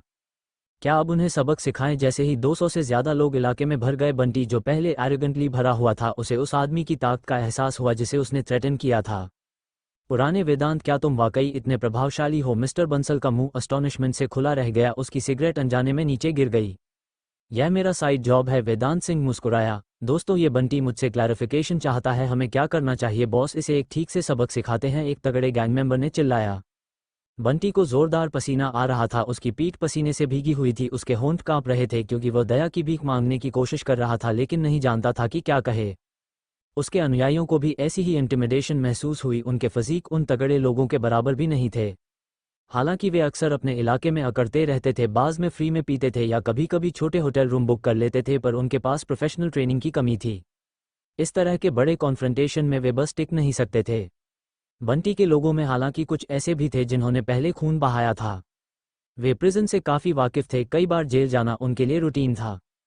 उनमें से एक ने भीड़ में किसी को पहचाना जो पहले उसका सेल ब्लॉक का साथी था, एक सेल ब्लॉक हेड जिसे सफल रिहेबिलिटेशन के बाद रिहा किया गया था। हैरानी की बात यह थी कि वह टफ कैरेक्टर अब भीड़ में दबा हुआ था, बिना किसी पुरानी रूथलेसनेस के धक्का मुक्की और मजाक कर रहा था, दूर से एक सभ्य आदमी जैसा लग रहा था।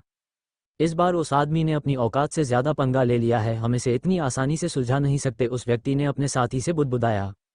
विशाल ट्रबल मेकर और वह दीपिका जिसने इस मामले को उकसाया था, वे बंटी के पास कांप रहे थे, 200 से ज्यादा लोगों को देखने से भी इतना डर रहे थे कि कहीं उन्हें ऐसे ही मार न दिया जाए। आज मैं हार मानता हूं, कृपया शर्तें तय करते हैं, बंटी ने विनम्रतापूर्वक अपना सिर झुकाया, अपनी सारी पिछली ब्रवाडो खोकर एक स्कोल्डेड बच्चे की तरह विनम्र दिख रहा था। धत तेरे की, क्या तुमने ये शुरू किया था? विक्की ने बंटी को लात मारी। उन जैसे लोगों के लिए वायलेंस कई प्रॉब्लम्स को सुलझाता था। ठीक अभी की तरह विक्की की लात ने बंटी को जमीन पर गिरा दिया, जहां उसने एक शब्द भी बोलने की हिम्मत नहीं की। आउटनंबर्ड होने के कारण वह हंगामा करके अपनी जान जोखिम में नहीं डाल सकता था। बॉस, आप इसके साथ क्या करने को कहते हैं? विजय सिंह ने वेदांत सिंह के लिए सिगरेट जलाई। मुझे लगता है कि इस बंटी की नीयत खराब है, अगर हम इसे जाने देंगे तो ये दुश्मनी पालेगा। भाई, मैं गलत था, मुझे बिना किसी वजह के ट्रबल नहीं करना चाहिए था। मैं बंटी कसम खाता हूं कि मैं फिर कभी ऐसा काम नहीं करूंगा।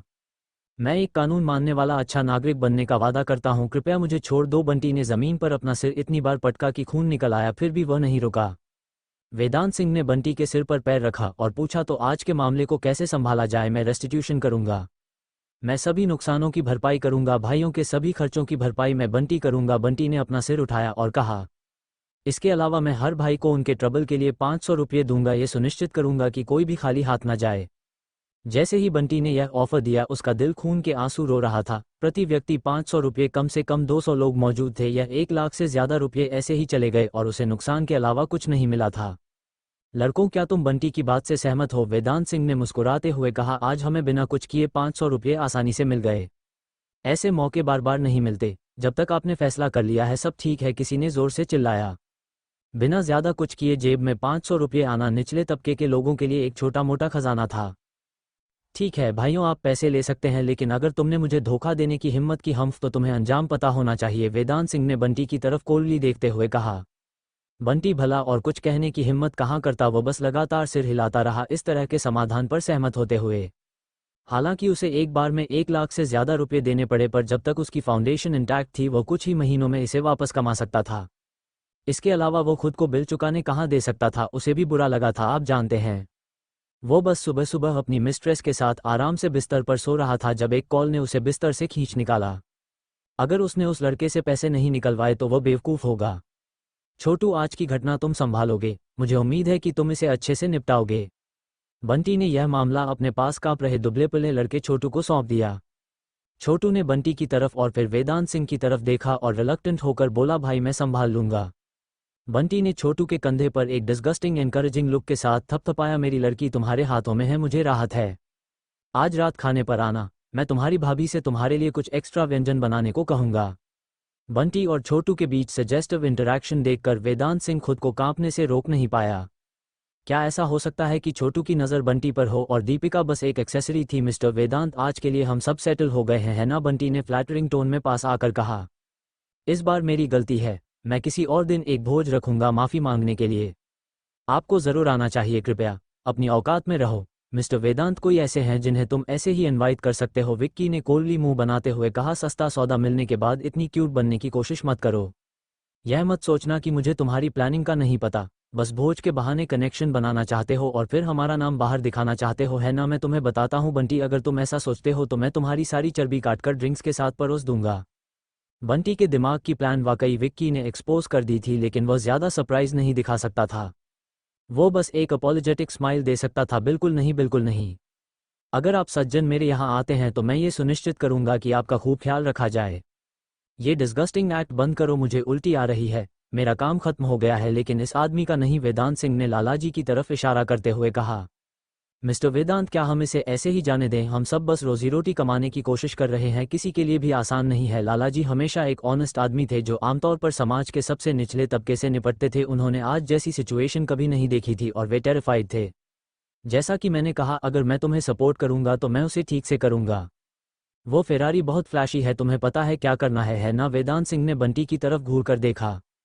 बंटी ने छोटू की तरफ पिटी से देखा, इस लड़के के बारे में सोचते हुए जिसने सोचा था कि वह थोड़े से पारिवारिक पैसे से शो ऑफ कर सकता है। अब उसने गलत डेयटी से ट्रबल मोल ले लिया था और ऐसा लग रहा था कि आज न केवल उसे पैसे देने पड़ेंगे बल्कि उसकी ब्रांड न्यू गाड़ी को भी नुकसान होगा। छोटू बंटी की नज़र में अनईजी महसूस कर रहा था। वह अपनी प्रेडिकमेंट को अच्छी तरह जानता था, लेकिन बाहर भीड़ को तैयार होते देखकर उसने दांत पीसे और पैर पटका, मैं भी इस गाड़ी से थक गया हूँ, मैं इसे अभी तोड़ देता हूँ। ये कहने के बाद उसने पास खड़े किसी से एक स्टील पाइप लिया और दांत भींचते हुए बार बार अपनी प्यारी गाड़ी पर मारा। हर बार उसके अपने दिल उसके अपने मांस पर लग रहा था। उसका परिवार अमीर हो सकता था, लेकिन पैसा ऐसे बर्बाद नहीं करना चाहिए। उसकी नई गाड़ी ऐसे ही कबाड़ हो गई है, वह अपने परिवार को कैसे समझाएगा? एक बार गाड़ी को ट्रैश कर दिया गया। छोटू ने थकी हुई आवाज में कहा, भाई मैंने आपकी बात मान ली है, हमें जाने दो, ठीक है? तुम्हें किसने गाड़ी तोड़ने को कहा? वेदांत सिंह ने घूर कर देखा। नहीं नहीं, बस ये कि गाड़ी बहुत फ्लैशी थी और मेरे टेम्परामेंट से मेल नहीं खा रही थी, इसलिए मैंने इसे तोड़ दिया। छोटू ने गर्दन सिकोड़ते हुए बुदबुदाया। बुरा नहीं लड़के, तुम में पोटेंशियल है, क्योंकि ऐसा है तो हम सब डिस्पर्स हो जाते हैं। भाइयों से किए गए अपने वादे को मत भूलना, वेदांत सिंह ने लेजली कहा। लालाजी, मेरे लिए कुछ स्टीम बंस और एक कटोरी अंडा सूप देना। सुबह सुबह सिगरेट पीने से मेरा पेट दुख रहा है। आराम से अपना ब्रेकफास्ट खत्म करने के बाद और लालाजी से कई और टोकरियां बंस लेकर विला वापस ले जाने के बाद वेदांत सिंह ने तीनों लेडीज के ब्रेकफास्ट का इंतजाम किया। अनिका रायचंद को उसके ड्राइवर ने काम पर ले जाने के लिए उठा लिया और ईशा शर्मा ने भी बताया कि उसके घर से रिश्तेदार आ रहे हैं जिन्हें उसे एंटरटेन करना था, जिससे सिर्फ रितिका बची। रितिका और वेदांत सिंह एक दूसरे को घूर रहे थे, अंशों थे कि आगे क्या करें, ताश खेलने के लिए भी एक और प्लेयर की ज़रूरत होगी। अचानक रितिका ने टेबल पर थपथपाया खड़ी हुई और वेदांत सिंह की तरफ इशारा किया, यह उबाऊ है, चलो हम दोनों आपस में लड़ते हैं। ये सुनकर वेदांत सिंह भाग खड़ा हुआ, क्योंकि वह अभी अभी एक इंजरी से ठीक हुआ था और उसे कुछ और दिन बिस्तर पर पड़े रहना पसंद नहीं था। वेदांत सिंह अपनी गैंग के हेडक्वार्टर्स पहुंचा। आज कोई ज़रूरी काम न होने पर उसने अपने सबॉर्डिनेट्स को वेकअप कॉल देने की प्लानिंग की, उन्हें ये बताने के लिए कि सिर्फ मज़े के लिए ट्रबल न करें। उसका इरादा था कि सभी को एक अपराइट रास्ते पर ले जाए और भविष्य की प्लान्स पर चर्चा करे, शायद उनमें से कुछ को अंडरवर्ल्ड से बाहर निकालने में भी मदद करे। सभी हाई यूपीएस को मीटिंग रूम में बुलाकर वेदांत सिंह ने कुछ सजेशंस सुने और फिर अचानक खड़ा हो गया टेबल पर मारते हुए। नहीं, बिल्कुल नहीं, वेदांत सिंह ने कॉन्फ्रेंस टेबल पर पाउंडेड करते हुए चिल्लाया, क्या तुम लोगों के कोई बड़े सपने नहीं है? क्या तुम कुछ स्ट्रैटेजिक एक्शनेबल सजेशंस नहीं सोच सकते? ये सब थ्रेटन करने के बारे में क्या है? धत तेरे की, क्या तुम्हें लगता है कि यह कोई फिल्म है? विजय सिंह, क्या तुमने बहुत ज़्यादा गॉडफादर देखी है? हम अब सभ्य लोग हैं, हमें सभ्य काम करने चाहिए। एक सांस लेकर और सिगरेट सुलगाकर वेदांत सिंह ने कहा, अब एक एक करके मुझे बताओ कि तुम्हारे सपने क्या हैं? विजय सिंह ने अपना सिर खुजाया, कुछ एम्बैरेसिंग महसूस करते हुए, मैं एक रफ गाय हूँ, मेरे कोई बड़े सपने नहीं हैं। बस ये सुनिश्चित करना चाहता हूँ कि मेरा परिवार सुरक्षित और साउंड रहे, बस यही। अगर यह कोई बड़ा सपना नहीं है तो क्या है? दुनिया विशाल है, लेकिन परिवार सबसे महत्वपूर्ण है। और अपने परिवार की प्रोटेक्शन के लिए तुम्हें क्या चाहिए? तुम्हें शक्ति चाहिए, उसके बिना बाकी सब बेकार है। वेदांत सिंह ने एक ड्रैग लिया और पूछा, आचार्य ली तांग तुम्हारा सपना क्या है? मेरा सपना है, खैर बड़ा है, आचार्य ली तांग ने बोला। बोलने के बाद रहस्यमय तरीके से सिर हिलाया, फिर अपना मुंह बंद कर लिया, जैसे कि वो जो कहने वाला था वो अत्यधिक सीक्रेसी का था। ओ छोटे नवाब, 3 दिन थप्पड़ नहीं पड़े तो छत पर चढ़ने लगा। वेदांत सिंह ने आचार्य ली तांग के सिर पर थप्पड़ मारा और कहा, सीधे सीधे बताओ, अगर तुमने आज ढंग का जवाब नहीं दिया तो तुम खाना भूल जाना। मेरा सपना एक हारीम बनाना है, आचार्य ली तांग ने रहस्यमय तरीके से कहा। तब मुझे वेश्याओं पर और पैसे खर्च नहीं करने पड़ेंगे।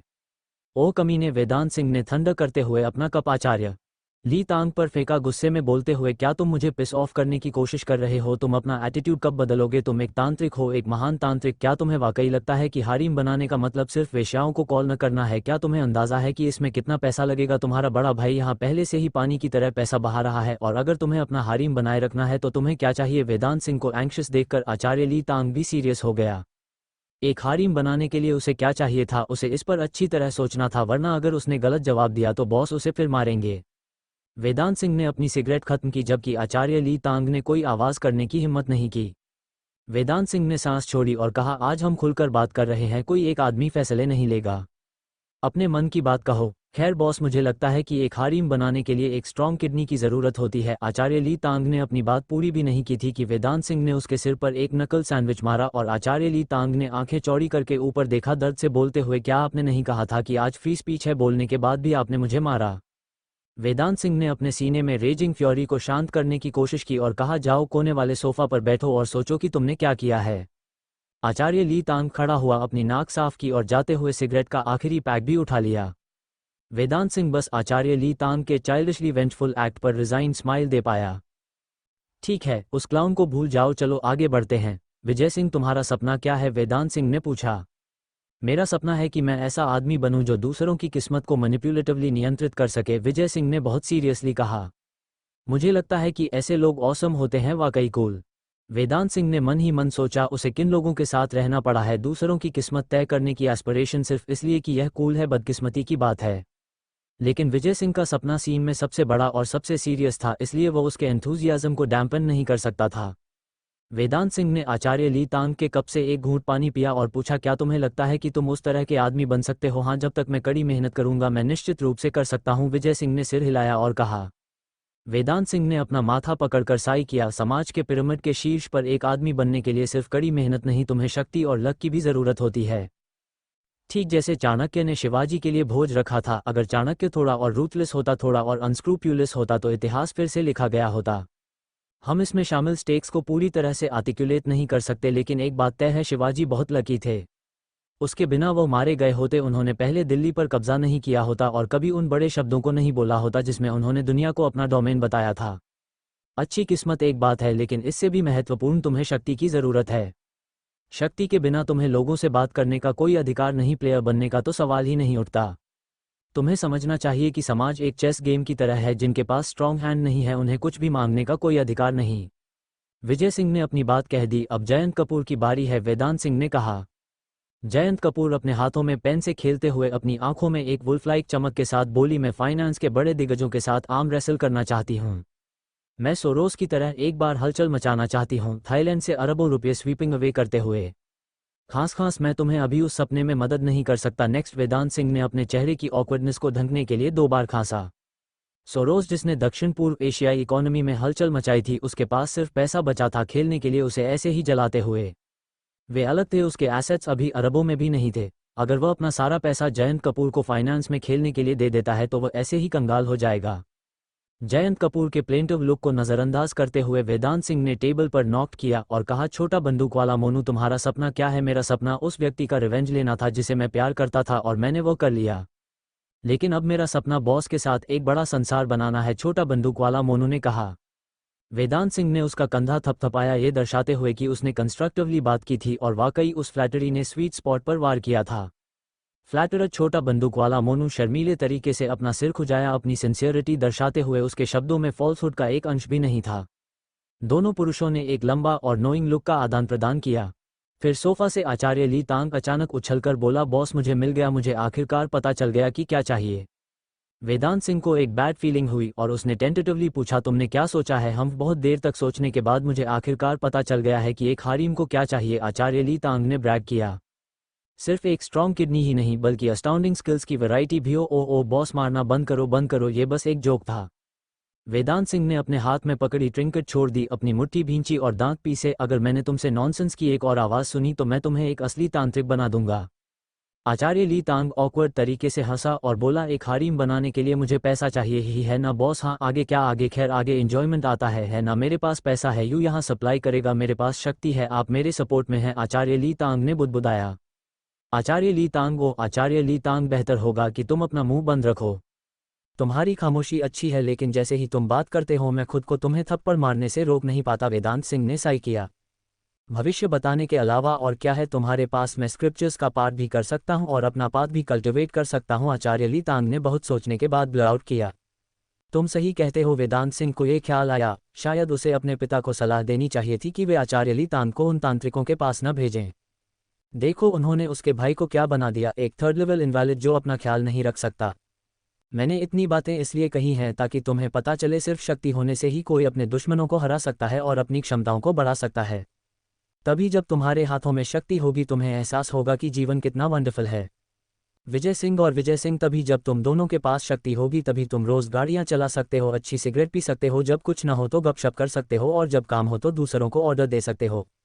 जयंत कपूर, मैं तुम्हारा सपना किसी दिन पूरा करूंगा, चाहे कुछ भी हो जाए। मैं तुम्हें वॉल स्ट्रीट पर एक किंग होने का स्वाद चखाऊंगा। छोटा बंदूक वाला मोनू, जब तक तुम मेरे साथ रहोगे मैं तुम्हें कभी निराश नहीं करूंगा, कम से कम जब तक मैं मर न जाऊं। मैं अपना पाथ फौज करना नहीं छोड़ूंगा। जहां तक आचार्य ली तांग का सवाल है, वेदांत सिंह ने उसे एक होपफुल एक्सप्रेशन के साथ ऊपर देखते हुए देखा। तुम बेहतर हो कि ठंडी जगह पर रहो। तुम मुझे बताओ अब से हमारे अफेयर्स कैसे डेवलप होने चाहिए? वेदांत सिंह ने पेन से टेबल पर टैप करते हुए पूछा। बॉस, एक बात है जो मैं चाहता हूं कि आप डिसाइड करें, विजय सिंह ने भौहें सिकोड़ते हुए कहा। मुझे लगता है कि हमें अपना नाम बदलना चाहिए। क्यों, क्या मौजूदा नाम में कुछ गलत है? वेदांत सिंह ने कुछ पजल्ड होकर पूछा। यह अच्छा नहीं है। मैं पहले लीडर था तो मैं इसे जो चाहूं नाम दे सकता था, यहाँ तक कि बालकाट और सज्जा जैसा लाफबल नाम भी और मजाक का पात्र सिर्फ मैं होता। लेकिन अब जब आप इंचार्ज हैं तो नाम बदलने की ज़रूरत है। इसके अलावा अब जब हम दोनों एक बड़े परिवार में मर्ज हो गए हैं तो नए भाइयों को पिछले नाम से निश्चित रूप से कुछ रेजिस्टेंस होगी और ओरिजिनल मेंबर्स बिना किसी वजह के सुपीरियॉरिटी की भावना डेवलप कर लेंगे। अगर ऐसा चलता रहा तो मुझे डर है कि नीचे के लोगों में मिसअंडरस्टैंडिंग्स पैदा होंगी। विजय सिंह ने बहुत अर्नेस्टली बात की। वेदांत सिंह ने इस पर सोचा और महसूस किया कि यह बात सेंसेबल है। नए शामिल हुए भाई पहले से ही कुछ फ्रस्ट्रेटेड थे और हर मोड़ पर उन्हें निचोड़ा जा रहा था। उनका जीवन निश्चित रूप से पहले जैसा कैफरी नहीं था और जो मूल रूप से टाइगर गैंग से थे वे सुपीरियर महसूस करेंगे ये सोचते हुए कि हमने तुम्हें हराया, हम विजेता हैं, और वे नए भाइयों का मजाक और रिडिक्यूल करेंगे। दो समूह जो पहले से ही एक दूसरे से कुछ हद तक एट ऑड्स थे उन्हें एक साथ ब्लेंड होने के लिए मजबूर किया गया। अगर वे एक एंटिटी में असिमुलेट नहीं हुए तो एक अपराइजिंग होगी। तो तुम्हें क्या लगता है कि अब हमें क्या कहना चाहिए? वेदांत सिंह ने अपनी भौहें सिकोड़ते हुए पूछा। नया नाम आपका होना चाहिए, क्योंकि एक नया नाम एक नया एटमॉस्फेयर लाता है और मैं उम्मीद करता हूं कि नीचे के सभी लोगों को एक समान ट्रीटमेंट और इक्वल स्टेटस मिले। विजय सिंह ने कहा। मुझे इसका नाम रखना है हम्फ। मैं अभी कोई अच्छा नाम नहीं सोच पा रहा हूं। बॉस, क्या आपका एक निकनेम ब्लड कलर्ड शूरा भी नहीं है? तो क्यों ना हम खुद को शूरा गठबंधन कहें। आखिरकार आचार्य ली तांग ने अपनी इंटेलिजेंस का उपयोग करके एक बहुत ही कंस्ट्रक्टिव प्रॉब्लम को रिजॉल्व किया। अच्छा नाम है। अगर कोई ऑब्जेक्शन नहीं है तो मैं अभी ऑर्डर दूंगा कि हमारा नाम बदल दिया जाए। मुझे विश्वास है कि आपके लीडरशिप में हम निश्चित रूप से इंदौर शहर में एक जगह सिक्योर कर पाएंगे, एक मेंबर ने मुस्कुराते हुए कहा। नहीं, मैं एक डिसाइसिव व्यक्ति हूं। मुझे अपने सपने के अंत की तरफ कदम ब कदम बढ़ना चाहिए। मैं चाहता हूं कि जो लोग मेरे पीछे चलते हैं वे जीवन भर वेल्थी और सेफ रहें। मेरे किंगडम में मेरे ऑर्डर्स का 100% एग्जीक्यूशन होना चाहिए, वेदांत सिंह ने कोल्डली कहा। डिटेल्स तुम दोनों पर छोड़ता हूं। अगर कुछ अनक्लियर है तो एक दूसरे से ज़्यादा कम्युनिकेट करो। अगर तुम दोनों सहमत नहीं हो पाते तो मुझे कॉल करो, वेदांत सिंह ने कहा। जयंत कपूर, तुमने पिछले बार मैंने तुम्हें सौंपे गए फाइनेंसेस को कैसे संभाला? मैंने कई स्टॉक्स चुने हैं जो काफ़ी स्ट्रॉन्ग हैं। मैं उन्हें अगले कुछ दिनों में जब वे स्वेल करना शुरू करेंगे तो बेच दूंगा। इस तरह हम एक अच्छी खासी रकम कमा सकते हैं। लेकिन मैं जो सजेशन देना चाहती हूँ वह यह है कि शूरा गठबंधन के पास बिजनेस करने के लिए अपनी खुद की जगह होनी चाहिए। आखिरकार शेयर मार्केट वेल्थ के लिए एक फिक्स्ड स्पॉट नहीं हो सकता और केवल रियल इंडस्ट्री ही शूरा गठबंधन के लिए पैसे का एक स्टेडी स्ट्रीम प्रदान कर सकती है, जयंत कपूर ने कहा। ठीक है, शूरा गठबंधन के भीतर के सभी एसेट्स तुम्हें मैनेजमेंट के लिए सौंपे जाएंगे। उनका उपयोग अपनी मर्जी से करो, जो चाहो करो, यह वह अथॉरिटी है जो मैं तुम्हें दे रहा हूं, वेदांत सिंह ने विजय सिंह और एक और मेंबर से कहा। यह नहीं है कि मैं तुम दोनों पर ट्रस्ट नहीं करता, इसके विपरीत मुझे तुम पर बहुत ट्रस्ट है। लेकिन फाइनेंशियल साइड बहुत टेम्पटिंग है और अगर नीचे के लोग इसमें शामिल हुए तो वे शायद ऊपर से कुछ हाथ साफ कर लेंगे। हमारा शूरा गठबंधन रैपिड डेवलपमेंट के फेज में है और मैं ऐसे परजीवी नहीं देखना चाहता जो कुछ नहीं करते, बस हड्डी मांस नोचते हैं और अपनी वेल्थ को बेतहाशा बढ़ाते हैं। तुम दोनों ध्यान से सोचो, अगर वाकई ऐसा होता है तो शूरा गठबंधन के बढ़ने और डेवलप होने के बाद उसके इंटीरियर में इन लोगों की वजह से छलनी हो जाएगा। फिर रिफॉर्म्स करना या हाथ पैर काटने के लिए पहुंचना, पुशबैक भी काफ़ी सिग्निफिकेंट होगा। समझ गया बॉस, आपको हमें कुछ भी एक्सप्लेन करने की ज़रूरत नहीं है। आप जो करना चाहते हैं उसे जारी रखें। हम 100% सहमत हैं, विजय सिंह ने कहा। इन चीज़ों को पहले ही साफ कर देना बेहतर है ताकि बाद में मिसअंडरस्टैंडिंग से बचा जा सके, वेदांत सिंह ने मुस्कुराते हुए कहा। मैं शूरा गठबंधन के लोगों को बिखेरने और उन्हें 4 सेक्टर्स में विभाजित करने की प्लानिंग कर रहा हूं। श्वेत व्याघ्र संप्रदाय हमारे बीच के डिसिप्लिनरी इश्यूज के लिए पूरी तरह से रिस्पॉन्सिबल होगा, हरित ड्रैगन संप्रदाय मुख्य आधार होगा और हम सभी डिस्प्यूट्स को हरित ड्रैगन संप्रदाय को सौंप देंगे। सिंदूरी पक्षी संप्रदाय अंडरकवर ऑपरेटिव्स को ट्रेन करने और इंटेलिजेंस गैदर करने का इंचार्ज होगा। जुआवू संप्रदाय की भूमिका प्रोटेक्शन और डेवलपमेंट की होगी, एक इमरजेंसी की स्थिति में जहां सभी को मोबिलाइज करने की ज़रूरत हो। जुआवू संप्रदाय का कार्य दूसरों को हमारे बेस पर रेड करने से रोकना होगा। जब चीज़ें शांत हों तो जुआवू संप्रदाय का काम वेल्थ गैदर करना होगा। ब्लैक फ्लड ड्रैगन, तुम हरित ड्रैगन संप्रदाय के इंचार्ज होगे। छोटा बंदूक वाला मोनू सिंदूरी पक्षी संप्रदाय के लिए, विजय सिंह श्वेत व्याघ्र संप्रदाय के लिए और जयंत कपूर जुआवू संप्रदाय के लिए। विजय सिंह और एक और मेंबर, तुम दोनों गैंग के अपर एशेलॉन्स के लिए पूरी तरह से रिस्पॉन्सिबल होगे।